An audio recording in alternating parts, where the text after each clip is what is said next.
यही कानून आज तक टीवी के लिए नहीं बना, अखबार के लिए नहीं बना, मैगजीन्स के लिए नहीं बना, सोशल मीडिया के लिए आप कानून बना रहे हो। हमारा हासिल है जेल, हमारा हासिल है किसी रोज सड़क दुर्घटना में हमारी मौत। कि जैसे आप आटा खरीदते हैं, जैसे आप सब्जी खरीदते हैं, जैसे आप तेल खरीदते हैं, वैसे ही आप अपनी मीडिया में भी इन्वेस्ट करिए। आपका मीडिया नहीं बचेगा तो आप भी नहीं बचेंगे।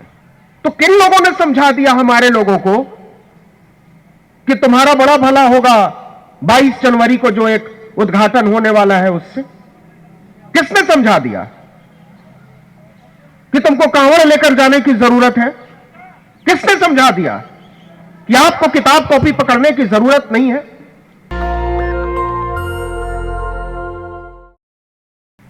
एक नया कानून बन रहा है सोशल मीडिया को लेकर, जिसमें हम जो बोलेंगे उस पर कोई भी शिकायत कर सकता है। उस शिकायत का हमको जवाब देना होगा। संतुष्ट न होने पर जेल में डाल दिया जाएगा। हालांकि उस कानून की कोई जरूरत नहीं है, आप वैसे भी वही कर रहे हैं। लेकिन यही कानून आज तक टीवी के लिए नहीं बना, अखबार के लिए नहीं बना, मैगजीन्स के लिए नहीं बना, सोशल मीडिया के लिए आप कानून बना रहे हो। तो सोशल मीडिया के लिए कानून क्यों बना रहे हो?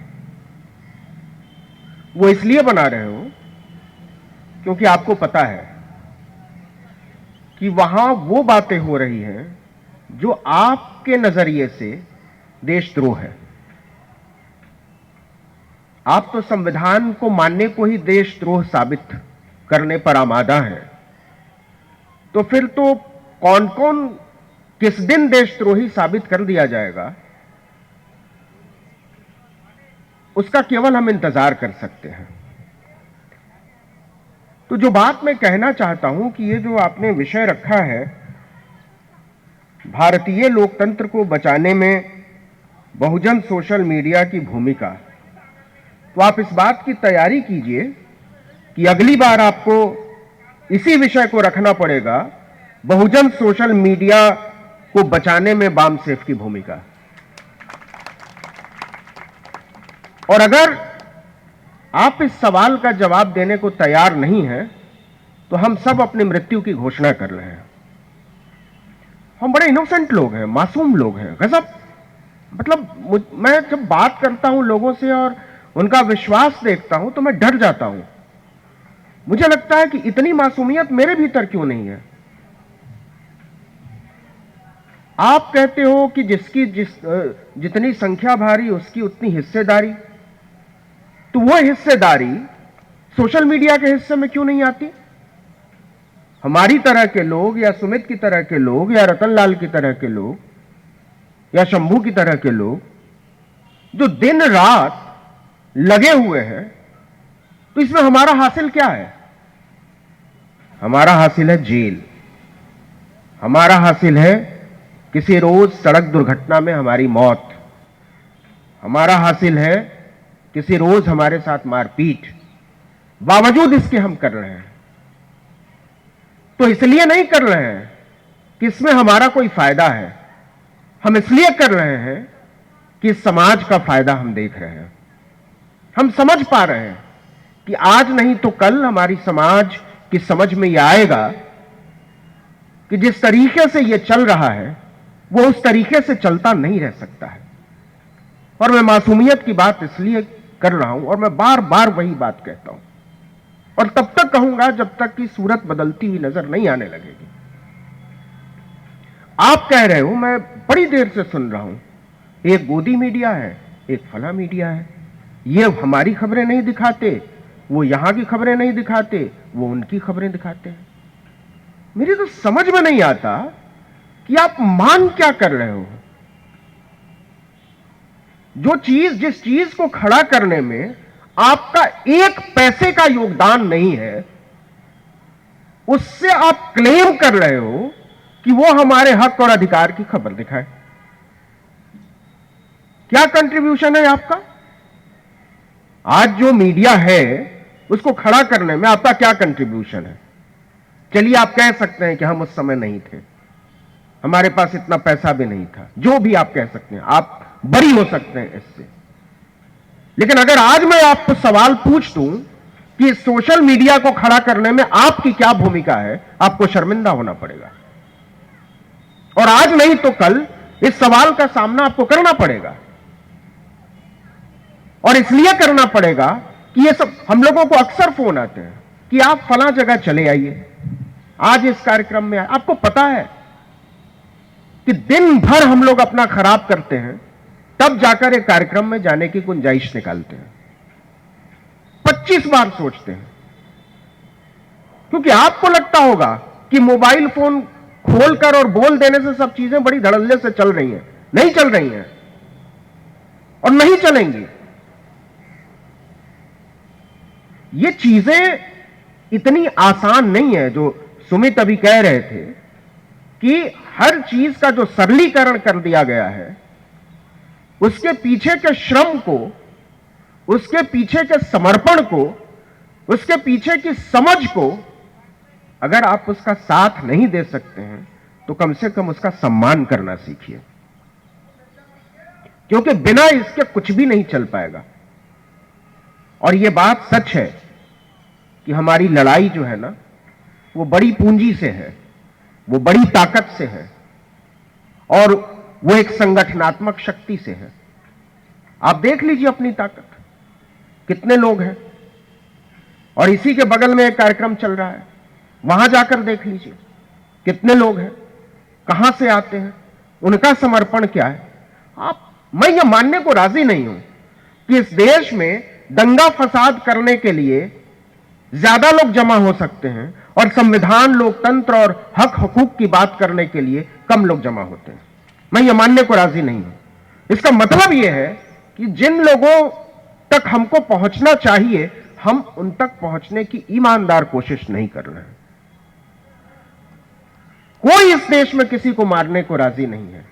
एक पूरा सिस्टम कोलैप्स हुआ है और यह सिस्टम इसलिए कोलैप्स हुआ है क्योंकि आपके पास अपना मीडिया नहीं था, क्योंकि आपके पास अपने लोग नहीं थे। अच्छे अच्छे भाषणबाज तो थे, लेकिन उसको पहुंचाने के लिए लोग नहीं थे। आप मानकर बैठे हुए थे, और जब मैं आप कह रहा हूं तो उसमें मैं अपने आप को भी शामिल कर रहा हूं। हम ये मानकर बैठे हुए थे कि सब चीजें ऐसे ही चलती रहेंगी और मुसलसल चलती रहेंगी। आपको एक बात बताऊं, आपने कभी गौर किया कि अभी जो चुनाव के नतीजे आए, उसमें पूरा माहौल होने के बाद भी 3 राज्यों में एक पार्टी की क्यों भयानक दुर्गति हुई, और उसी पार्टी की दक्षिण के 2 राज्यों में सरकार बन गई, उससे कम परिश्रम में। वहां तो 5-5 साल से ही सरकार थी। यह इसलिए हो पाया कि वहां का मीडिया जो है वो अभी भी अपेक्षाकृत इंडिपेंडेंट है, इतना अंधेर नहीं है वहां। अगर सन टीवी चलता है तमिलनाडु में तो सूर्या टीवी भी चलता है और कोई किसी को बंद नहीं कर सकता। तो आप जो विमर्श की बात कर रहे हैं, हम जो विमर्श की बात कर रहे हैं, हम जो नरेटिव की बात कर रहे हैं, वो नरेटिव कौन बनाएगा? अगर आपके पास अपना प्रभावी मीडिया हो, मैं मीडिया का मतलब प्रभावी मीडिया से मेरा आशय हो, तो यहां जो बात हो रही है, जो 200 लोगों के बीच हो रही है, वो 2 करोड़ लोगों के बीच पहुंच सकती है। एक आदमी 2 करोड़ से जाकर अलग अलग बात नहीं कर सकता। लेकिन अगर आपके पास मीडिया हो, आप सोचिए कि जब महामानव कोई प्रोग्राम करते हैं तो सारे टेलीविजन चैनल उसको लाइव दिखाते हैं। क्यों दिखाते हैं? इसलिए दिखाते हैं कि वो मानते हैं कि इस बात को पहुंचना जरूरी है। रैली सभाओं तक का सीधा प्रसारण किया जाता है। आपके पास कोई ऐसा सिस्टम है क्या? और यह बात मैं इसलिए भी कह रहा हूं कि यह सिस्टम अगर खड़ा नहीं हुआ है तो अभी भी सोचने की जरूरत है कि यह सिस्टम खड़ा क्यों नहीं हुआ है। आप कल्पना कर सकते हैं कि इस हुकूमत से पहले उत्तर प्रदेश में 28 साल तक बहुजन सरकार रही है। 28 साल तक। तो किसने रोका आपको? किसी ने रोका क्या? बिहार में अभी भी है, वहां और ज्यादा लंबे समय से। तो किसने मना कर दिया? इसका मतलब यह है कि आपकी नीयत में खोट है। आप करना ही नहीं चाहते हैं। आप चाहते हैं कि हमारी तरह के लोग घर फूंक कर तमाशा देखें और आप हमारे मारे जाने पर, हमारी मूर्तियों पर आप माला पहनाने के लिए आए। नहीं चाहिए आपका माला, आपकी संवेदना नहीं चाहिए। यह बात मैं बामसेफ के मंच से इसलिए कह रहा हूं कि आप इस बात को आप जहां तक ले जा सकते हैं वहां तक ले जाइए। ये चीजें ऐसे नहीं चल पाएंगी और लंबे समय तक नहीं चल पाएंगी। आपको क्या लगता है कि केवल मुसलमानों का नंबर आएगा और दलितों का नंबर नहीं आएगा, पिछड़ों का नंबर नहीं आएगा? आप मुझे ईमानदारी से बताइए, बहुजन जैसी कोई चीज बची है क्या? कुछ है बहुजन? कुछ नहीं है। जातियों में बटा हुआ समाज है और उस बहुजन का सबसे बड़ा तबका इस समय आरएसएस के साथ शिफ्ट हो चुका है। नहीं तो यहां इतनी संख्या नहीं होती। तो किन लोगों ने समझा दिया हमारे लोगों को कि तुम्हारा बड़ा भला होगा 22 जनवरी को जो एक उद्घाटन होने वाला है उससे? किसने समझा दिया कि तुमको कांवड़ लेकर जाने की जरूरत है? किसने समझा दिया कि आपको किताब कॉपी पकड़ने की जरूरत नहीं है? राजनाथ सिंह का बेटा अमेरिका से पढ़कर आए, पीयूष गोयल का बच्चा हार्वर्ड से पढ़कर आए, ज्योतिरादित्य सिंधिया का बेटा एमआईटी से पढ़कर आए, और हमारा बच्चा त्रिशूल और तलवार करे। यह बात अगर किसी ने समझाई है तो इस समझ में हमारी और आपकी गद्दारी है। हमने तय नहीं किया है अपने लिए कि हमको बढ़ना किस रास्ते पर है, और हम मासूम लोगों की तरह बता रहे हैं कि ये मीडिया ऐसा नहीं कर रहा। मैं 15 साल से कह रहा हूं कि ये मीडिया जो चल रहा है, इस मीडिया को जहां जाना है वो हमको तब भी दिखाई दे रहा था। पता नहीं हमारे नेताओं को क्यों नहीं दिखाई दे रहा था।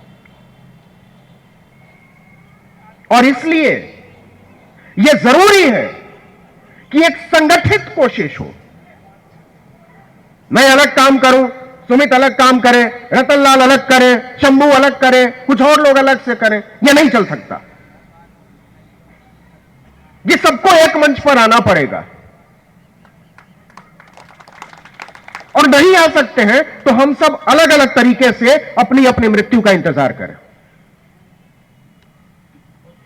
यह गोल बंद करने की जिम्मेदारी भी उन्हीं लोगों पर थी और है जिन लोगों ने हमारा मीडिया अभी तक खड़ा होने के बारे में, खड़ा करने के बारे में सोचा नहीं है। यह सोचना ही पड़ेगा, और यह इतना मुश्किल काम भी नहीं है और यह इतना महंगा काम भी नहीं है। अगर हिस्सेदारी की बात आएगी तो हम तो पढ़ने लिखने में हिस्सेदारी मांग रहे हैं ना, हम तो स्कूल कॉलेज में हिस्सेदारी मांग रहे हैं ना, हम तो रोजगार में हिस्सेदारी मांग रहे हैं ना। मैं इससे एक कदम आगे बढ़कर बात कर रहा हूं, हम संसाधनों में हिस्सेदारी मांग रहे हैं। अब बंद करिए आरक्षण का रोना। अब कहीं नौकरी बची नहीं है सरकारी, मिल भी गया आरक्षण तो क्या ही मिल जाएगा। अब तो बात शुरू होनी चाहिए कि हमको संसाधन में हिस्सेदारी चाहिए। जो भी जहां जितना हिस्सा है वहां हमको चाहिए हमारे बराबर का। और यह मांग तब जोर पकड़ेगी, रतनलाल से पूछिए, यूनिवर्सिटी में पढ़ाते हैं, गरीब लोग पढ़ने आते हैं, पिछड़े लोग पढ़ने आते हैं, दलित लोग पढ़ने आते हैं, और जिसके पास पैसा है ना वो जाकर नोएडा पढ़ाई कर रहा है, वो सिम्बायोसिस जा रहा है, वो एमिटी जा रहा है, जिसके पास और है वो अशोका जा रहा है।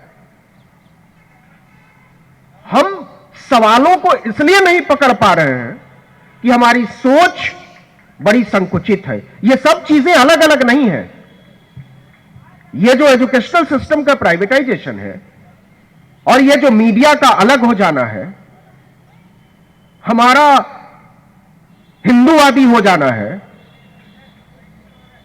तर्क विरोधी हो जाना है, ये सब एक दूसरे से मिली जुली चीजें हैं। एकदम ऐसे आप अलग नहीं कर पाएंगे। इसलिए जरूरी है कि जैसे आप आटा खरीदते हैं, जैसे आप सब्जी खरीदते हैं, जैसे आप तेल खरीदते हैं, वैसे ही आप अपनी मीडिया में भी इन्वेस्ट करिए। यह तय होना चाहिए कि 100 रुपए कमाने वाला आदमी 1 रुपया अपनी मीडिया खड़ा करने के लिए भी देगा। और जिस दिन यह हो जाएगा उस दिन भारत का सबसे बड़ा मीडिया संस्थान खड़ा हो सकता है। यह मुश्किल काम नहीं है और असंभव तो हरगिज नहीं है, लेकिन जैसा मैंने थोड़ी देर पहले कहा कि इसके लिए संगठित कोशिश करने की जरूरत है। और संगठित कोशिश तब शुरू होगी जब संगठित नियत होगी, जब हम मानना शुरू करेंगे कि यह लड़ाई जो है हमारे अस्तित्व से जुड़ी हुई है। मैं आपको एकदम साफ बात कह रहा हूं कि अगर आपका मीडिया नहीं बचेगा तो आप भी नहीं बचेंगे। आपको लग रहा होगा कि मीडिया खत्म हो जाएगा और हम चलते रहेंगे, हमारी नौकरी चलती रहेगी, हमारा रोजगार चलता रहेगा, हमारे सपने चलते रहेंगे। यह नहीं होने वाला है। और एक आखिरी बात जो मैं कहना चाहता हूं कि ये जो घर फूंक तमाशा देखने वाले लोग हैं ना, ये होते हैं, ये होते नहीं रहते हैं। आप गिन लीजिए, आप गिन लीजिए अपनी तादाद, और उन लोगों को भी गिन लीजिए जो आपकी बात कर रहे हैं, जो आपकी मुश्किलात की बात कर रहे हैं। हो गया ना हसदेव अरण्य, बगल में छत्तीसगढ़, 8 दिन पहले सरकार बनी है, पहुंच गए हैं बुलडोजर आदिवासियों को रौंदने के लिए। तो किसका किस दिन नंबर आएगा, यह तारीख हम और आप नहीं तय करेंगे। यह तारीख जो लोग तय करेंगे उनका मीडिया बता रहा है कि विकास के लिए जरूरी है। आपने कभी सोचा है कि ये जितने हवाई अड्डे बनते हैं, ये जितनी नहरें बनती हैं, ये जितने बांध बनते हैं, ये जितने स्कूल कॉलेज अस्पताल बनते हैं, इसमें सबसे ज्यादा दलितों पिछड़ों के घर क्यों उजाड़े जाते हैं? क्यों उनका खेत छीना जाता है? क्यों उनकी आजीविका छीनी जाती है? क्योंकि यह आसान है, और आसान होने से ज्यादा उनको पता है कि इस बात को कहने वाला कोई नहीं है कि यह हकमारी है। जब तक यह हमारी समझ में आएगा, ऑलरेडी बहुत देर हो चुकी है, और देर मत कीजिए। एक संगठित कोशिश, और जब मैं संगठित कह रहा हूं तो केवल लोगों की संगठित नहीं, केवल पत्रकारों की संगठित शक्ति की बात नहीं कर रहा हूं, यह सामूहिक तौर पर राजनीतिक चेतना की संगठित शक्ति होनी चाहिए। और जब तक यह चेतना संगठित नहीं होगी, तब तक कोई बदलाव हमको होता हुआ नजर नहीं आएगा। हमारी स्थिति यह है कि आज अगर हम कुछ लगाते हैं तो कल से पूछने लगते हैं कि इसका फायदा क्या हो रहा है। किसी ने सोचा था, आपको पता है 5 जन्य नाम का जो अखबार है, जो पत्रिका है, वो 77 साल से निकल रही है। 77 साल से। 2 साल पहले उन्होंने मनाया है अपना हीरक जयंती। तो 50 साल तक तो साफ ही इस देश में सरकार नहीं थी ना भाई उनकी।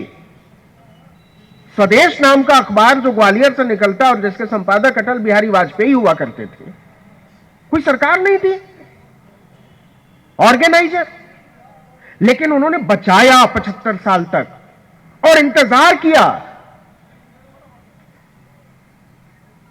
जैसे उन्होंने अपने आप को बचाया, उससे ज्यादा ताकत से उन्होंने अपनी मीडिया को बचाया, क्योंकि उनको पता था कि हम जो करने जा रहे हैं उसके तीर तलवार यही है, इसी को बचाना है। मैं छोटे छोटे उनके प्रकल्पों की बात नहीं कर रहा हूं, लेकिन हम क्या बचाते हैं? हमने मूक नायक बचा लिया क्या? हमने प्रबुद्ध भारत बचा लिया क्या? हमने जस्टिस बचा लिया? हमने समता बचा लिया? नहीं बचा पाते। बचा नहीं पाते सो अलग बात है, उसको याद भी नहीं रखना चाहते। उसको अगली पीढ़ी को याद भी नहीं कराना चाहते। वाह भाई वाह। और आप ये सोचते हो कि सोशल मीडिया पर सारी जिम्मेदारी डाल के तिरछे रास्ते से निकल लिया जाए कि जी सोशल मीडिया वाले नहीं कर रहे हैं, आपको करना चाहिए। अच्छा, तो हम ये करते रहें, इसमें आपका योगदान होना चाहिए। जिस दिन और इसलिए केवल नहीं होना चाहिए कि कुछ जरूरतें हैं, इसलिए होना चाहिए कि आप जब कंट्रीब्यूट करेंगे तो आपको लगेगा कि ये आपका मीडिया है। आप जब अपने बच्चे की पढ़ाई की फीस भरते हैं ना, और वो जब कुछ करता है तो आपको एक गौरव बोध होता है, आपको लगता है कि आपने इसको यहां तक पहुंचाया है, इसमें आपका कंट्रीब्यूशन है। तो हम आप सब लोगों को आमंत्रित कर रहे हैं, और उन तमाम लोगों को जो हमारी आवाज सुन रहे हैं, उन तमाम लोगों को जो हमारी आवाज समझ रहे हैं, कि आइए कंट्रीब्यूट करिए और महसूस कीजिए कि ये काम जो हो रहा है, ये दरअसल इसमें आपकी भी भूमिका है। ये काम कोई नवीन कुमार नहीं कर रहा है, ये काम कोई सुमित नहीं कर रहा है, ये काम दरअसल आप कर रहे हैं। हम आप ही की नुमाइंदगी कर रहे हैं, बस आपकी जुबान बोल रहे हैं, बस आपके दिल की बात समझ रहे हैं, बस। और जिस दिन इतनी छोटी सी चीज हो जाएगी, ये छोड़ दीजिए सोशल मीडिया, एकदम नया मीडिया बन जाएगा, मेन स्ट्रीम मीडिया बन जाएगा, अखबार निकलने लगेंगे, टीवी के चैनल शुरू हो सकते हैं, सब हो सकता है। लेकिन यह तब हो सकता है जब हम और आप और वो तमाम लोग जो वैचारिक तौर पर एक दूसरे के सुख दुख के साझीदार हैं, वो वाकई महसूस करें कि यह काम होना चाहिए। आपने बुलाया, सुना, बहुत बहुत शुक्रिया। जय भीम। नेशनल दस्तक की आपसे गुजारिश है कि अगर इसको बचाना चाहते हैं तो नेशनल दस्तक को सब्सक्राइब करने के लिए रेड कलर के सब्सक्राइब बटन को दबाएं, फिर बेल आइकन की घंटी दबाएं। नेशनल दस्तक को बचाने के लिए बहुत जरूरी है कि हर खबर को शेयर करें, लाइक करें, कमेंट जरूर करें।